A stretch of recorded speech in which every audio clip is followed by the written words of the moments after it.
वालेकुम दोस्तों, लाड़काना न्यूज़ सां गॾु मां आहियां साबिर हुसैन। तव्हांखे ॿुधाईंदा हलूं त बबल बाईपास वटि कराची खां झटपट वेंदड़ तेज़ रफ़्तार कोच पुलिस मोबाइल मथां चढ़ी वई आहे।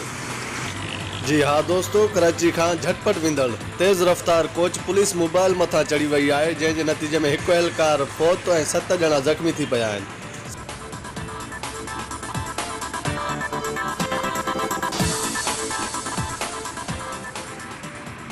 तव्हांखे ॿुधाईंदा हलूं त बबल बाईपास वटि कराची खां झटपट वेंदड़ तेज़ रफ़्तार कोच पुलिस मोबाइल मथां चढ़ी वई आहे। तेज़ रफ़्तार कोच मोबाइल मथां चढ़ण जे नतीजे में ड्राइवर गुलाम मुस्तफ़ा थॾे ते ई फौत थी चुको आहे।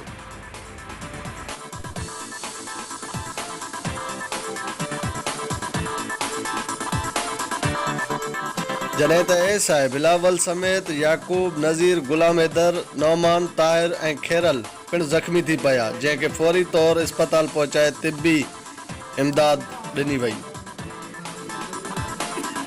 वधीक ख़बरुनि ऐं अपडेट लाइ लाइक कयो असांजो चैनल लाड़काना न्यूज़, लाड़काने जूं ख़बरूं।